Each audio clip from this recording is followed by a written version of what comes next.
acknowledge the traditional owners and custodians of the land on which we stand today, and pay our respects to their elders, past, present, and emerging.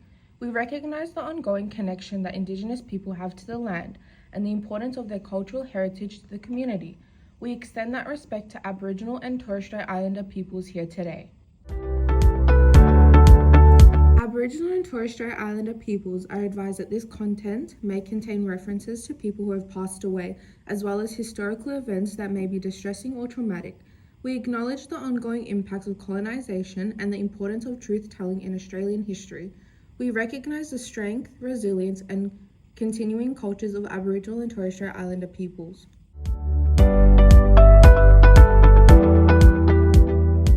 Indigenous women continue to face large rates of mental health disorders, as well as experience less improvements of health concerns compared to Indigenous males. These statistics include Indigenous women are 35 times more likely to be hospitalised for violent assaults compared to males. Suicide is 3 times higher for Indigenous women aged 25 to 34 compared to non-Indigenous women. Indigenous women experience significantly higher levels of stress compared to Indigenous men. It is essential that Indigenous women's mental health is targeted to reduce these inequalities and improve women's overall mental health and well-being. It is important that we address and propose solutions to ensure present and future Indigenous women are living a fulfilling life in which they feel safe and have a healthy mindset.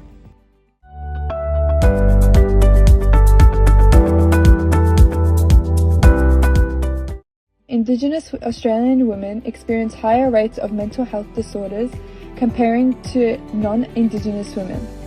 Anxiety being the most prevalent, affecting 21% of Indigenous women, followed by depression at 16%. In addition, contributing factors such as intergenerational trauma and social determinants like poverty and limitations to culturally appropriate healthcare also have an impact on Indigenous women's well-being. As a result, these obstacles create higher hospital rates for mental health conditions for Indigenous women, increasing by 58% between 2009 to 2010 and 2018 to 2019.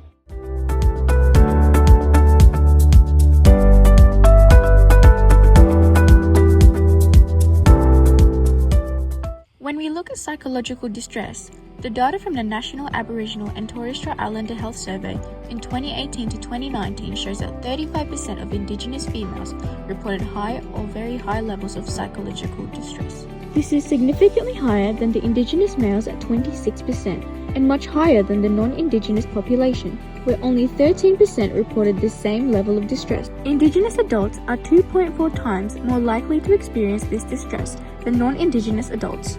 What's even more concerning that these rates have increased over time. Back in 2004 to 2005, the figure was 27%, so we're seeing a steady rise in the burden on mental health for Indigenous women.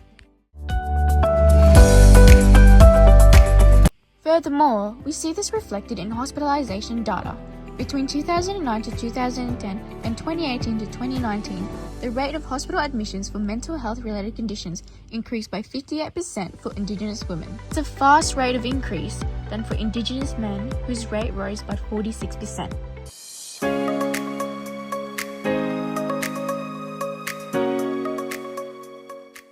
Mental health plays a crucial role in the reduced life expectancy of Aboriginal and Torres Strait Islander peoples in comparison to non-Indigenous Australians. Aboriginal communities face significantly elevated levels of psychological distress, with rates that are almost 3 times greater than those observed in non-Indigenous Australians. Substantial evidence indicates that those who experience racism are at an increased risk of developing various mental health issues, including anxiety and depression. Suicide, which is significantly linked to mental health issues, ranks as one of the primary causes of death among young Aboriginal individuals, with rates exceeding those of a non-Indigenous youth by more than double. Limited availability of culturally appropriate mental health services, especially in rural and remote regions, lead to a lack of diagnosis and treatment for mental health disorders. This deficiency consequently highlights the likelihood of chronic illnesses, substance misuse, and early mortality. The types of damage mentioned have been associated with adverse health effects such as diabetes, as Indigenous populations have a higher burden of type 2 diabetes, and social determinants of health are most likely to be a key factor. Taking a holistic and culturally sensitive approach to mental health is crucial for enhancing overall well-being and bridging the life expectancy gap of Aboriginal and Torres Strait Islander communities.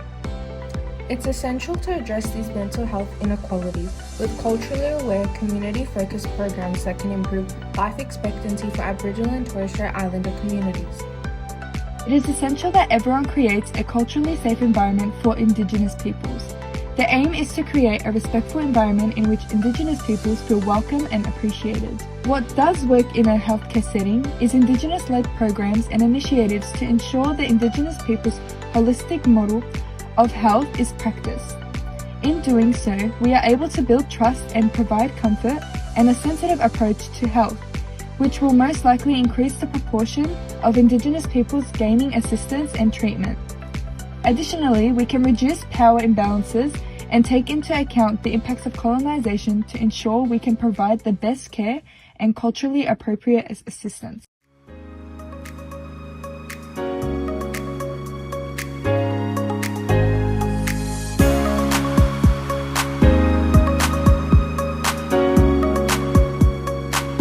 Mullum Mullum Indigenous Gathering Place is an important cultural and inclusive space to come together, to feel connected and empowered for Aboriginal and Torres Strait Islanders people. Mullum Mullum Indigenous Gathering assists and promotes a variety of cultural activities and programs, which include art, music, language, and storytelling specifically for Indigenous women. In addition, the gathering plays a crucial role in encouraging a supportive environment where women can connect with their Aboriginal and heritage, share experience within each other, and find the strength in community solidarity. Furthermore, the Indigenous Gathering is located in the Eastern Metropolitan region of Melbourne. The gatherings would connect Indigenous women and create opportunities to engage in traditional practices that are essential in addressing the mental health challenges that stem from intergenerational trauma caused by colonization, displacement, and ongoing systematic discrimination.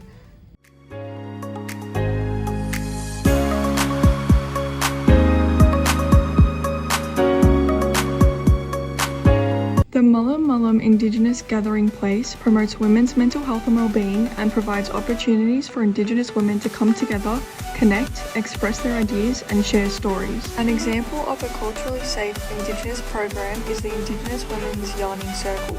It provides a culturally safe environment for Indigenous women to share and come together, as well as make purposeful connections and progress in hobbies. This program is important as it encourages Indigenous women within the Eastern Metropolitan region to develop their social health and well-being, to therefore further unite with other women of their culture to uplift a sense of belonging and spiritual connection. This will therefore contribute in improving Indigenous women's mental health. Lastly, it is essential that all Indigenous peoples are treated in a culturally safe and sensitive manner in everyday life and in a healthcare or organisation setting. As future healthcare workers, we must practice safe communication and care to ensure we are creating a culturally safe environment for all Indigenous peoples. This will assist in reducing the differences between Indigenous women's mental health and therefore will promote further healthy mind and well-being.